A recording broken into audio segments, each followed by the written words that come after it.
Good afternoon. So, pretty much the last day of the conference, and I'm standing between you and your lunch.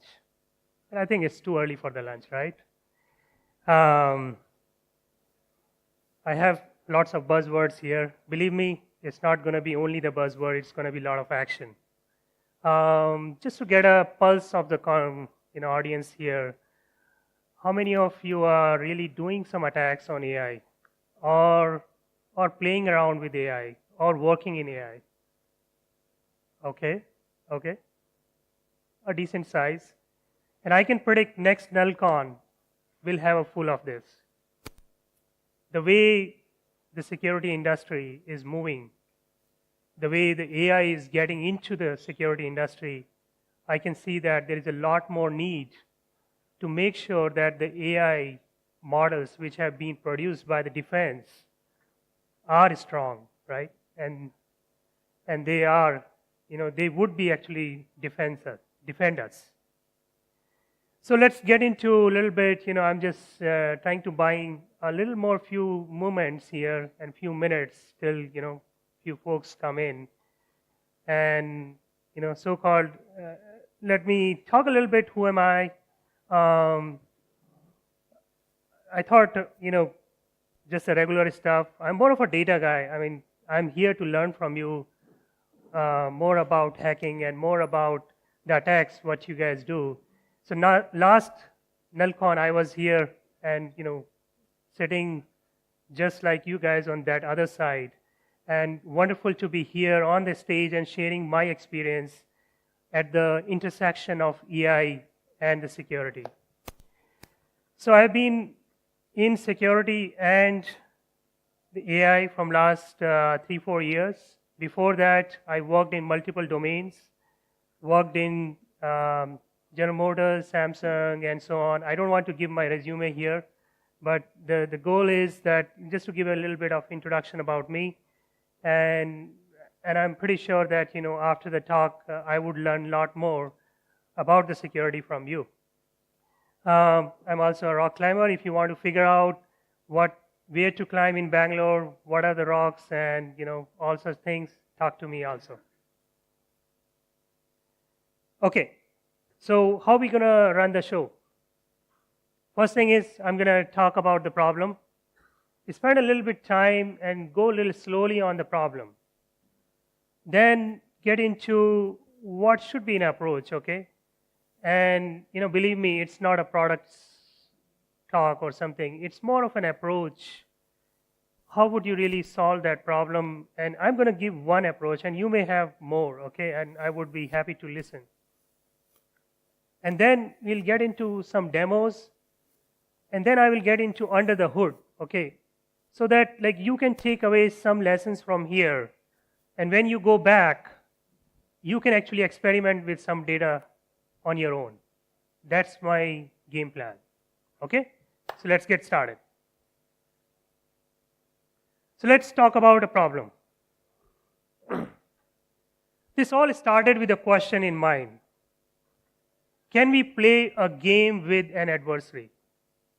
It sounds like a little more like a childish question in a sense, like, are you saying that playing a game? When you say a game, means like it's not a chess game or soccer game or something where you really know your opponent, you as a defender and opponent, you know each other. But here we are talking about somebody, an adversary, who's a mysterious character, right? I mean, the guy, it has its own forms. It's not really a human being. It's a malware, botnet, or whatever you talk about, ransomware and so on, right? And we are talking about playing a game. So I took this question and started asking this question to my colleagues, also Chris Roberts. He also works with us at Alphago. And one of the hacker. And he told me, maybe Satnam, your question needs to be a little bit altered. It's not really a game. You are saying that can we engage with an attacker? Maybe just a word change, but it's a big change in that word itself. What it is saying is there is a psychological and a tactical strategy war. between adversary and a defender. And if you want to do that, you have to ensure, first of all, that there has to be a visibility about the adversary, right? So let's understand a little bit more about the adversary, right? I mean, you guys are the best, right? I mean, you have been doing all this, the red teaming exercises and more in the purple team and many other teams, right? What I'm trying to say here is when you play a game, at least the opponent's action, the strategy should be visible, right? And in this case, here is an adversary who is sitting somewhere on the remote part of the world, using multiple exploits, using the same tools and tactics, which we as a defenders, we use it, right?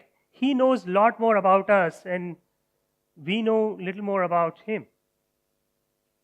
So, as a defender, we need to ask second question as well. Okay, if I want to play a game, let's say, I have, few years from now, I have the state-of-the-art AI and whatnot. I do need to figure out that, is he the returning guy? Am I talking to the same guy, or am I talking to the same threat? How can you figure out that? Well, again, you have to use the footprints he has left, right? The TTPs he has left. When he is there in the network, he has to do two things, right? No matter what. And you may relate it more. I don't think I need to preach you guys. Number one, you have to figure out where you are, right? Since you have landed somewhere, you know where you are. You have to figure out. And then the second thing is, as an adversary, you want to know where you want to go, and how you need to do the lateral movement. And during this process, you're going to leave some signal over there. And thankfully, to the adversary, that signal is embedded in lots of noise, right? Because even if you look at all the network logs, all the endpoint logs and whatnot, right?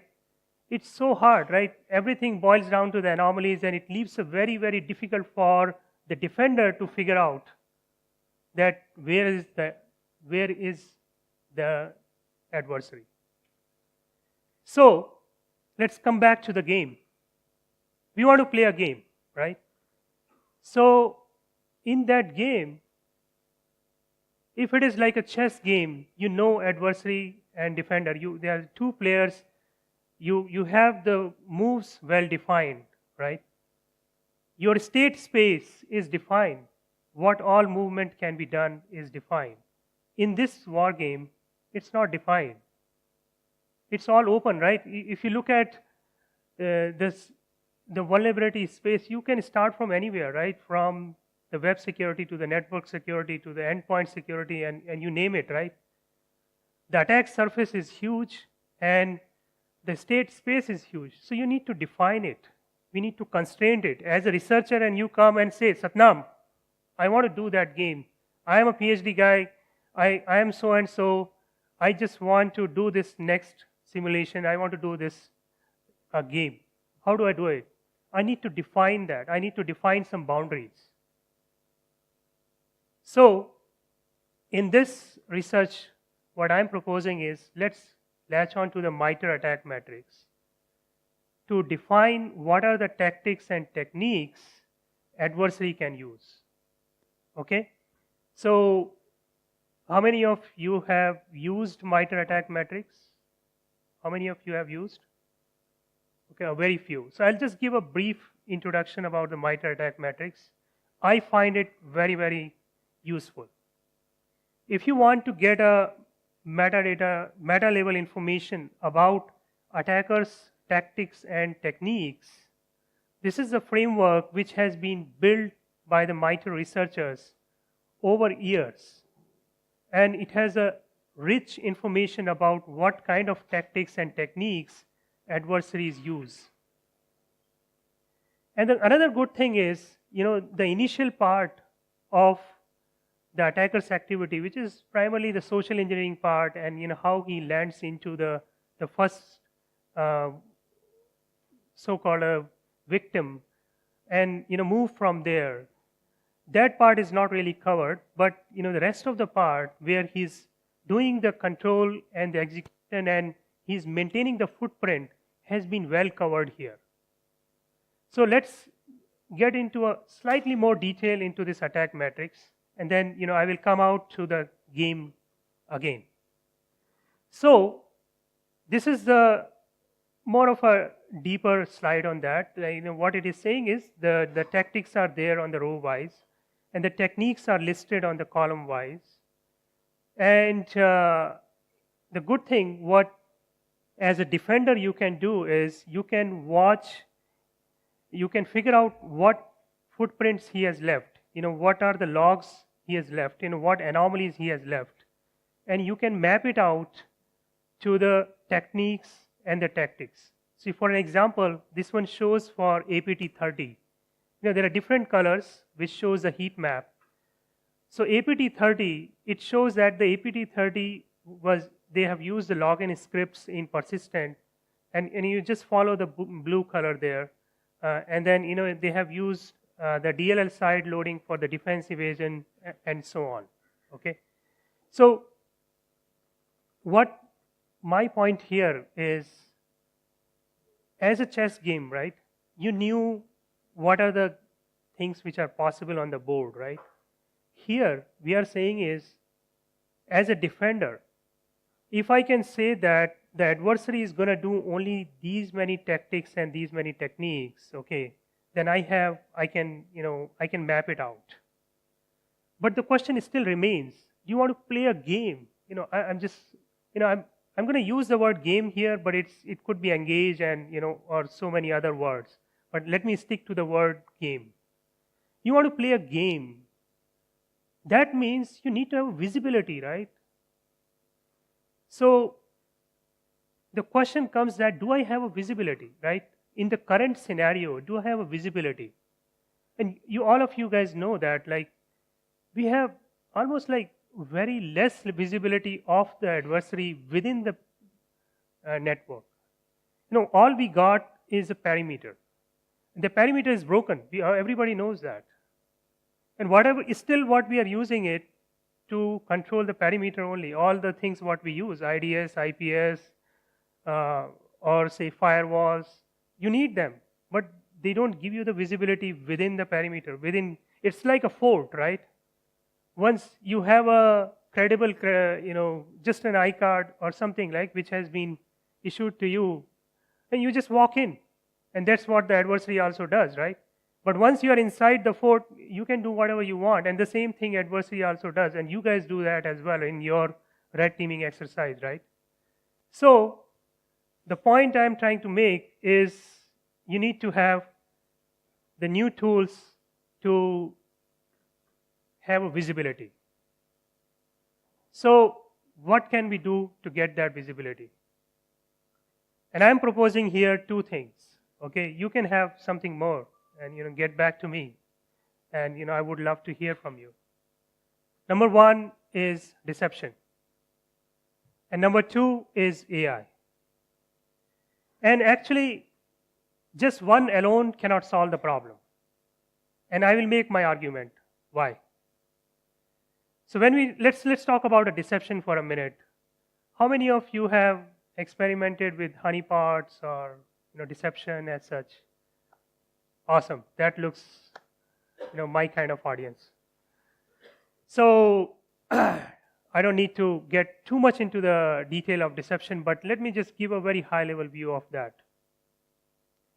It's a reincarnation of honeypots.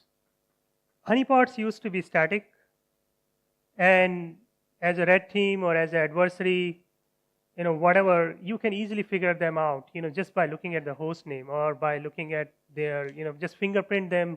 Fingerprinting them was quite easy. And most of them were deployed at the perimeter, facing internet, and collecting a lot more threat intelligence information. Now, you take those honeypots, but you have to rewrite them. You rewrite in a way with the software-defined networking in a way so that it is scalable for the enterprise and so on. but it should have a variety. It should have blending capabilities so that it blend well with the environment. So what do I mean by that? So if you look at this particular example of an enterprise, it has been network segmented.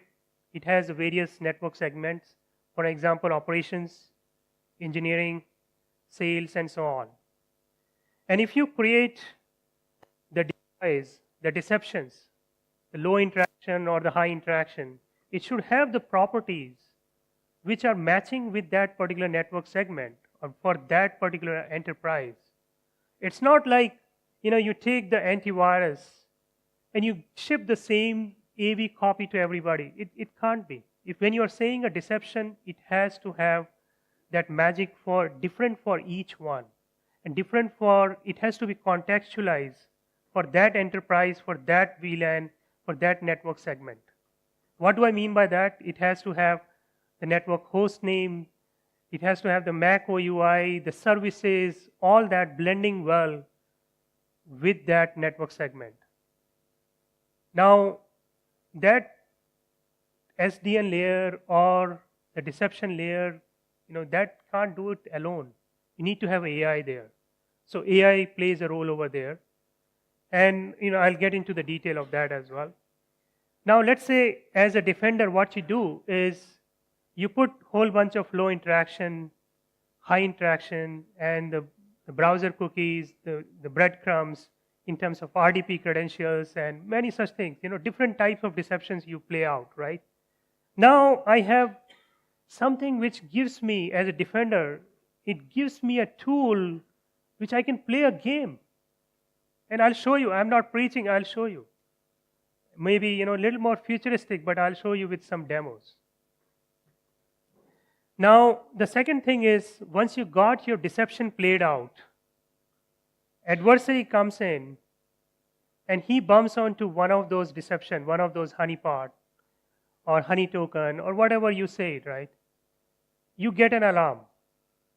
And that alarm, you take that and get a lot more contextual data around it. And then, you give that insight to the defender. Now the defender can actually take that and play a game, in a sense like he can allow whether to let him go further or cut him off. So let's get into the demos, and this will give a little more clear picture what I am talking about here. So here is the scenario. I showed you one enterprise, right? The network, example network, in which there were various segments and there was a sales segment as well.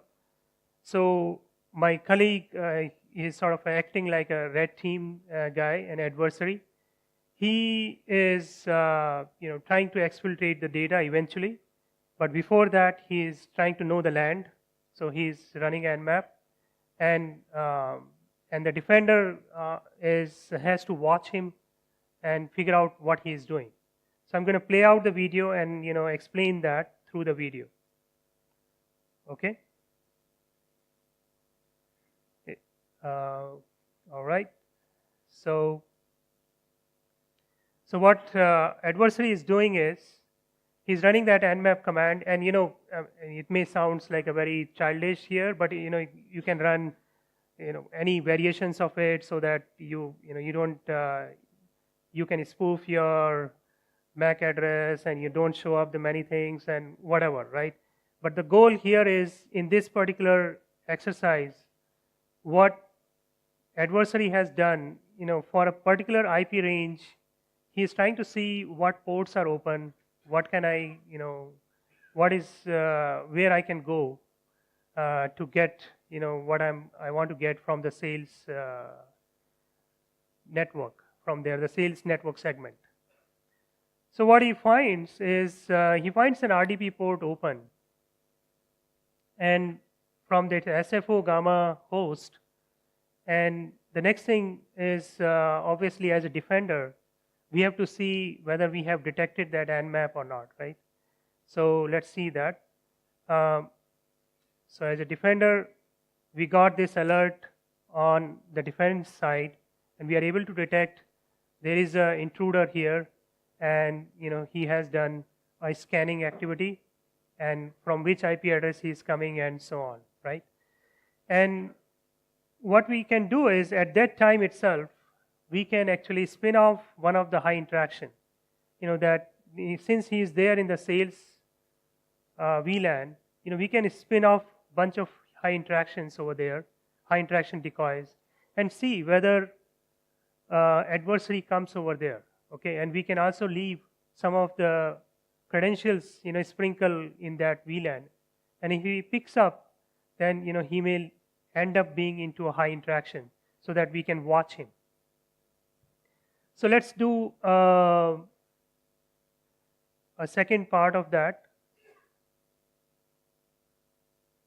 So the video 2 or the scenario 2 is what adversary does is he takes that particular host and the IP address, and he does an RDP to that, and then he figures out using one of the credentials, or one of the brute force attack as well, gets into the host and runs an obfuscated PowerShell command.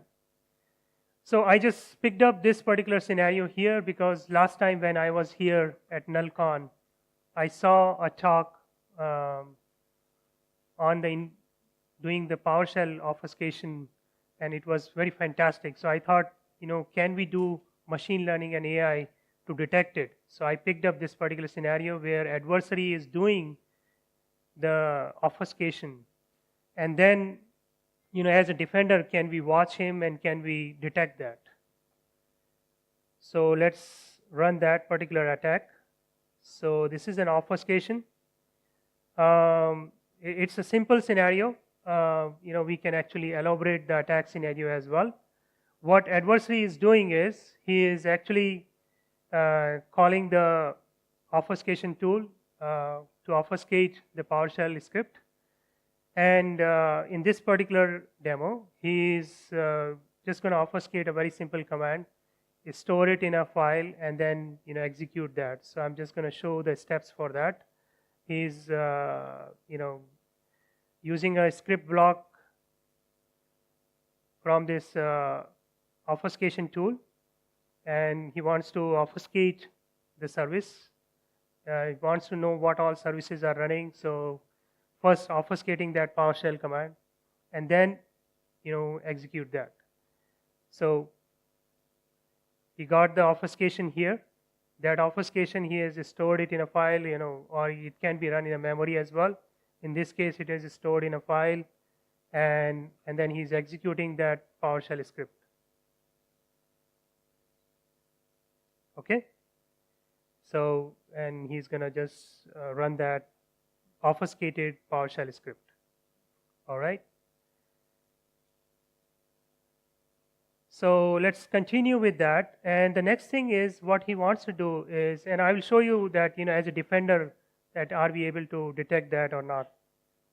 The next thing he does is he actually takes downloads the PowerSploit and Mimicat, and then use a LSAS dump and a Mimicat to extract the credentials, and then exfiltrate that using a DNS tunnel. So that's the game plan here. So let me show you that what adversary is doing here, and then then I will also show the defender as well. So what adversary is doing here is he is importing the module from the PowerSploit to get the LSAS dump, and he's getting that LSAS dump, and he's already there. He came earlier, right? And right now he is trying to move that file on a particular folder here, and then there he's going to run the Mimicat. So he's running the Mimicat now and getting the credentials into a pwd.txt, and he got that from the LSAS dump, and got the credentials, and those credentials are here in the PWD file here. Okay. So let's see. We saw the attacks. Now let's get into the defender side. Okay. So now, as a defender, you have instrumented whole bunch of cameras there. You are watching him, but we are talking about a security analyst who is actually buried in analyzing all the anomalies and the alerts. A typical number of alerts he investigates in a day is roughly 10 to 11, but what he gets is 100 or 500, right? Now you're telling him to do all this and look at all the logs, and I'm just going to play this. Like, the amount of log it creates is huge. The logs are coming from the processes, from the service changes, from the registry changes. You're watching everything, all the commands, what he has done, the keylogger activity, everything you're watching that, right? It's a huge data. Now, nobody's just going to sit and watch. So you need to convert that into some meaningful notables where the analyst can look at, where the defender can actually look at, so that he can really play a game, right? So so this was the raw data, but now let's see a summarization version of that. So this has been summarized. So what you saw over there, it was like, I just played a glimpse of that. That was like some 60,000 or some, these numbers become insane depending on how much you run it, for how much engagement really happens with the adversary. And what you see over there, that the numbers get converted into just few tens. And here it has been well summarized. So you see that the adversary ran the obfuscated PowerShell command. He also imported certain modules from the PowerSploit. All that has been recorded here. He created that office.ps1 file and he executed that, so everything has been recorded here. And then also it predicts that privilege escalation or exfiltration attempt has been done as well. And all the commands, whatever he ran, all that has been extracted from the logs and well presented here. So now let's get to the last stage of the attack. So now the attacker is establishing a DNS tunnel and exfiltrating it. Okay. So what he does is he downloads a DNS cat2 and then establishes a tunnel with the server, and he has a server which on his own, DNS Tunnel.attack, whatever it is, right? Tunnelattack.com or something. And he is establishing a tunnel and then exfiltrating the credentials what he extracted in the last step. So I'm going to show that attack, and then I will also show that defender has detected it. So let's see that attack. So in this particular case, what attacker is doing is he already has a DNS cat2 client on the SFO gamma host, which he compromised, and he's creating the tunnel, and the server is at the tunnelattack.com, and now he's gone to the server, and from there he's going to type the Windows I and try to download from the client to the server that particular credentials file. So that's what he's doing right now. He's downloading the pwd.txt from the client to the server, and this shows that activity over here. Okay, so he got that transferred. Now let's see the defender side.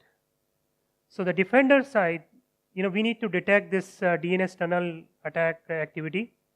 So you can see that he has, I'll highlight that here. He got the pwd.txt, which he created. We found that there's a tunnelattack.com. That URL has been detected, and The DNS tunnel also has been detected as well. So the defender has detected the attacker's activity here. So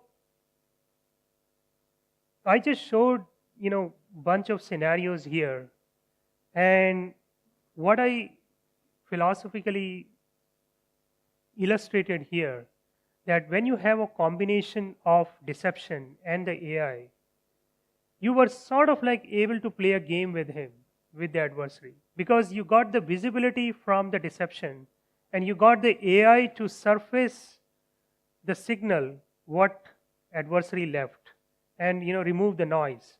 So you got a combination. Now let me get into the details of AI here. So first of all, I just want to explain a little bit like AI. What I meant here, it has the umbrella of everything. It has the deep learning, the machine learning, the data science, and pretty much everything. And I'm just going to get into the few use cases what I used in this particular in these demos. So adversary, as I told you, right? He has all initially compromised. He landed on a SFO gamma, and then he is trying to exfiltrate the dump. So we got the visibility from the decoys, from the deception alert, and we got lots of signal about the attacker activity, what he's doing, and that we are capturing it from the AI tools, right? So I'm just going to show the few engines what we have built here and what we are using it. So first thing I showed you that the data was huge, so you need to summarize it, right? And if you just look at the summarization problem, that is actually a very tough problem. If you look at the newspapers and you want to summarize it, you know what, the summary technique over there is actually the first paragraph itself is typically the first summary. But in this case, it's very complex. The logs are all different, and they are sometimes they might be repetitive, and few parameters are changing. So what do? You actually first figure out what's the baseline. What kind of things are happening where, which is not changing. So and then you subtract that. So you filter that, and then also you use the domain-based rules and use the NLP to summarize it. And now once you got that summary, now you can give it to the defender to look at it. Just to illustrate, a few incidents, the numbers were in thousands, and we were able to bring them down to just few tens. So that's the power of a summarization. Okay, the next thing you remember, right? As an attacker did a obfuscated PowerShell script execution, right? And then he also executed the Mimicat and the LSS dump and everything, right? So what you can do is you can make a data pipeline.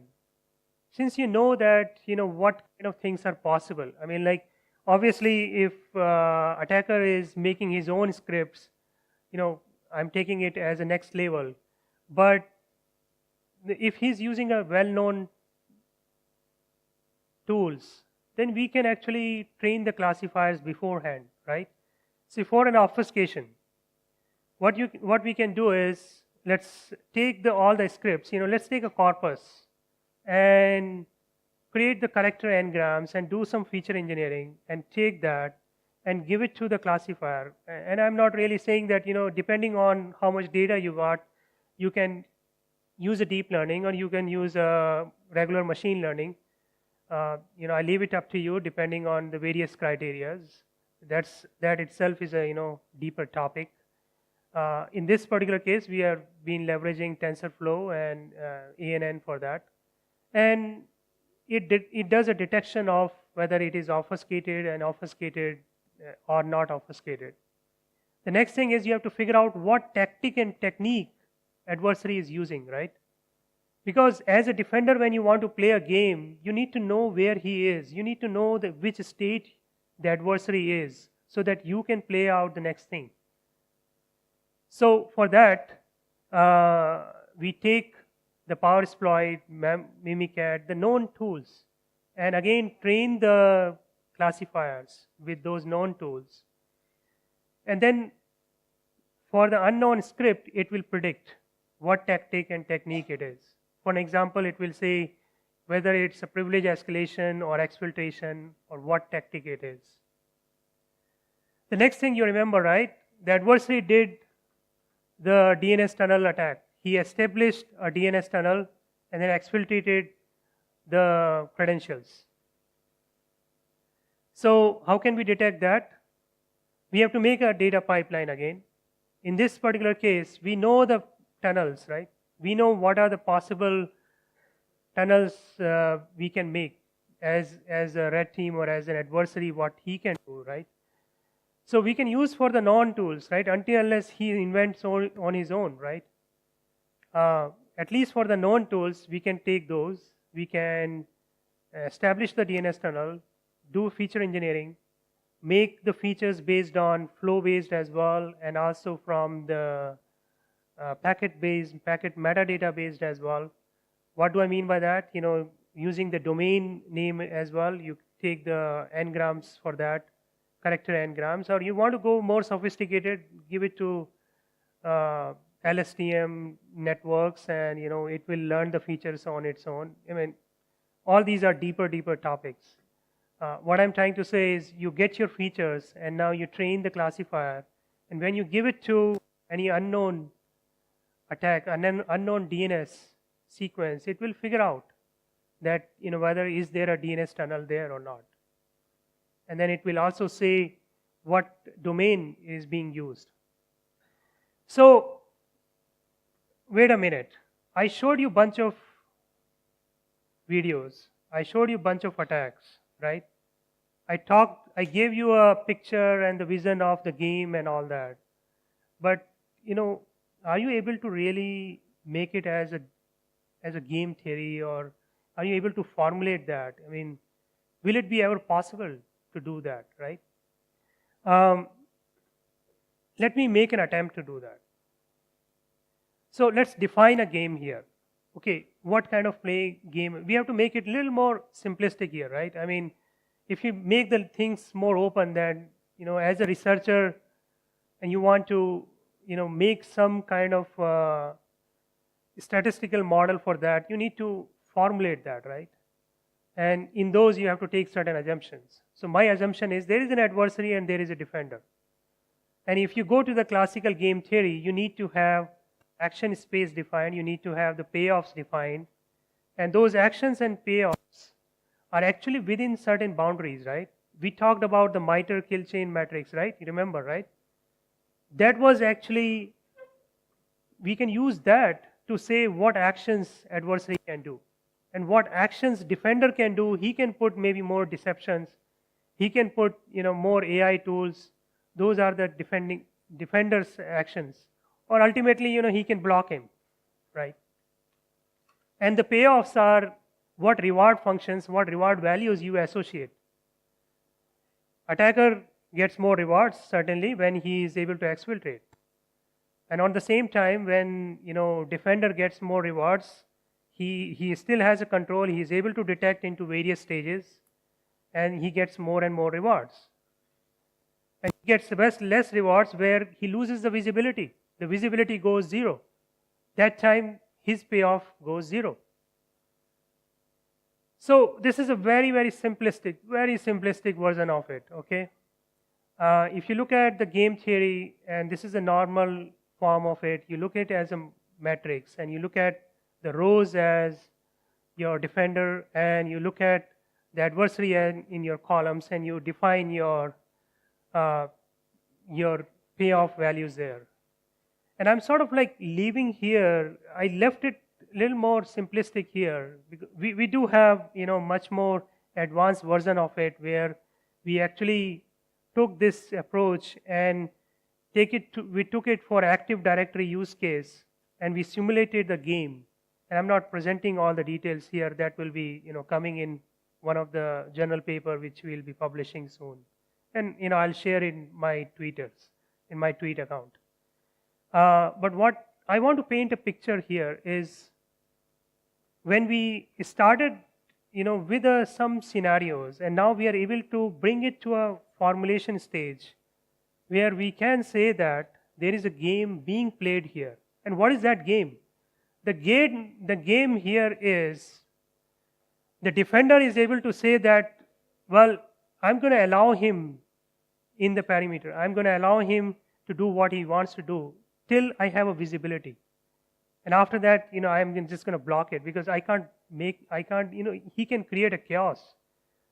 And I'm going to use the tools which gives me the visibility. And as an adversary, what he's going to do is, he wants to do the attack and he is after something, right? He's going to execute that. And the moment he realizes that he's being watched, he's going to walk off. But he will again come back. He's going to quit for that moment. He will sleep for some time and he'll again come back. So that's the game being played. But is this formulation good for the real world? I mean, certainly. I mean, that's good for the initial few steps for the theory, not for the real world, right? We need to bring some more things. What is that? And can we bring something like Alphago? Like Alphago, pretty much everybody heard of here, like, the game which beated the topmost Alphago player, which learned on its own. Will it be ever possible to play such a game in security space? I am optimistic, but it will be possible only when there is a visibility and there are fusion of different tools which defender has so that he is able to know the tactics and techniques what adversary is using. And then he will be able to play that game. So I'm going to leave with this sort of like an open problem. In the first keynote speech here, what I heard from Harun was saying that it's good to know the open problems and which to pick up, right? And so that you can work on. And I'm going to give you this as an open problem. And you guys are all, security experts here, working as a pen tester and great researchers. This is one of the problems. Come and solve it. It's waiting for to be solved, which is at the fusion of the security and the AI. So what I talked about that we want to play a game, and it is more of a futuristic vision. Will it be possible? I think in the near term, certain things are possible. Use a combination of some visibility tools. And I preached about two tools here, deception and AI. Take those tools, then you get a visibility, and then you establish that is he the returning adversary. And I'm pretty sure one of you are going to ask me, how do you establish that? I will leave it that.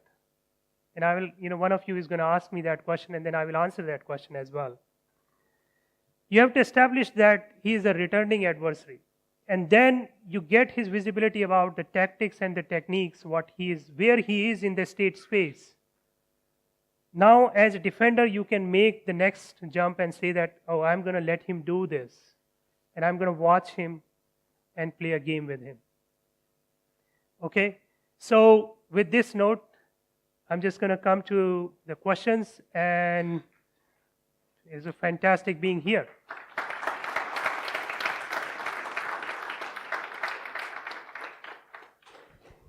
All right, questions, please. Any question? Yeah. Hi, I have a couple of questions. Sure. First is... Yeah, could you please say your name? Yeah, I'm Sambuddho. Okay. I have a couple of questions. Sure. First is, what you are doing seems like a glorified anomaly detector with little bit of signature-based detection. I leave up to your interpretation. It looks like, I'm saying it looks like to me. Okay, no, come to your question. So exactly how is it, so exactly the question is, how is it different from what you're doing, you're adding deep learning and reinforcement learning to something which the IDS community perhaps hasn't looked so far, and you're adding that dimension Okay. To make it more better perhaps at detection. One, would you like to say some real scenarios to say, okay, if we have designed a system like this, what is the accuracy? What is the precision? What is the recall for this kind of detection? Second question is, I didn't see I am yet to see what you said that you want to combine AI with with deception. I didn't see the deception part. I saw the AI part. I didn't see the deception part, or maybe I missed out the deception part really. Sure. Okay. So I'm going to take your second question first. Okay. So your second question was you didn't see the deception first, right? So the deception part was when the adversary in the first scenario, where he gets into the SFO gamma host, how do you detect that? So that detection was actually one of the decoy. It was a decoy which was a high interaction and where the adversary got bumped onto. So that detection was based on a deception. So we actually detected that using our own deception techniques. So that is the deception being played. You watch that where the adversary right now. Okay?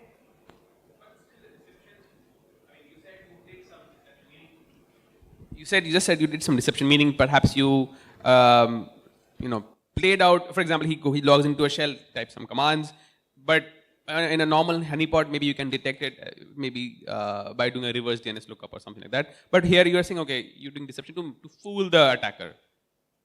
Yes. That part, I mean, where is it? I mean, okay. So can you say a little bit more on what kind of deception, the methodology for deception, the method you're using to do that deception, how you're really doing that deception?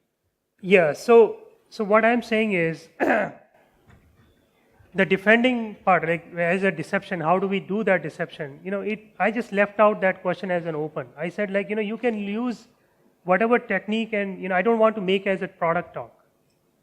So what I'm saying is, you can use whatever deception techniques what you want to leverage as a defender, right? You may have certain open source deception techniques which you want to leverage, or you want to build on your own. I mean, whatever you want to leverage. I said, because I'm more of an AI guy, okay, and I'm just saying that my game starts when I got the signal, I got this alert from the deception. So certainly, I didn't get into the depth of a deception here because I'm not a deception expert. I'm not a honeypot expert. So this talk was not really about the honeypots as such. I said what deception, you have planted the deception. The deception is giving you the visibility of where the adversary is. And that could be of many types. You could put the low interaction, you could put the high interaction, you could put the breadcrumbs in terms of a credential, RDP credential, you can put browser cookies. You can also introduce some specific vulnerabilities. It could be n number of things. And if you look at the deception market, I mean, it's a big thing in terms of the variety and in terms of the bandwidth as well, how you want to play out. But I did highlight a few things about a deception.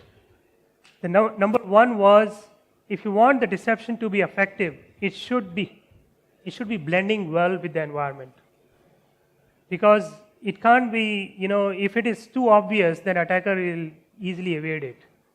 And the number two was, it should have a variety, so that it gives, the more higher probability of getting bumped onto them. And I would actually, the third thing is scalability as well. It should be scaled, right? It's not like you put a few honeypots and then wait for the adversary to come in there. That's not going to happen. If you want to make it to the real world, you need to have these three things. Okay? So let me get to your first question. How it is different than the initial approaches so far. So I have looked at the papers. I have not really included the literature survey part of it. Being a researcher, we always look at the prior art. So the prior art, what they do is, they have talked about more as a high interaction, where they look at the sequence of commands. And in those sequence of command, you actually model it as the MDP, Markov decision process. What we have done here is, instead of limiting just for the sequence of command, we have expanded the scope. It may look like an incremental, it's fine. I mean, what I think, being more of an industry guy, my perception is, can somebody use the things, in the enterprise or in the real world? So what we have taken is a generic approach where we will have the specific set of algorithms for certain detections. So in this case, I showed you a couple of scenarios where we used, they were not anomaly detection based. They were more on a supervised machine learning based approach.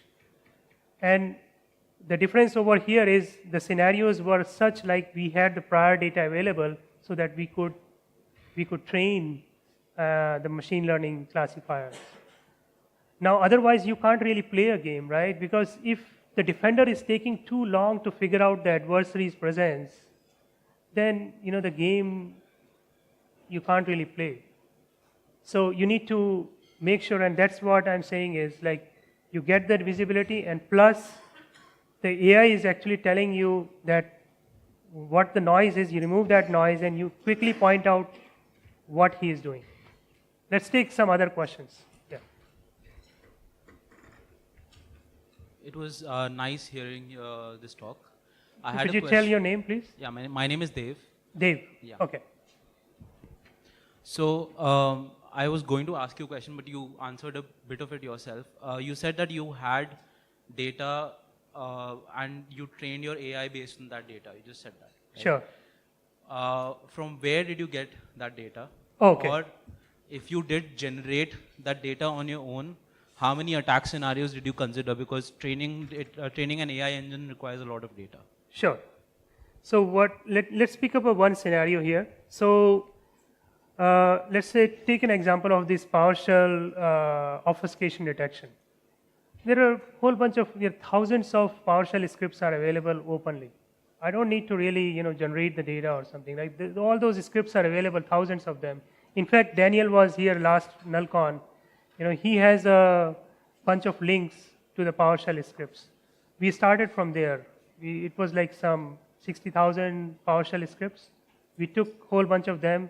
We used the Daniel's tool to obfuscate them using various type of obfuscations. I'm just getting into the detail for this particular example. And on his tool, he illustrates what kind of obfuscations are possible. All those becomes your class variables.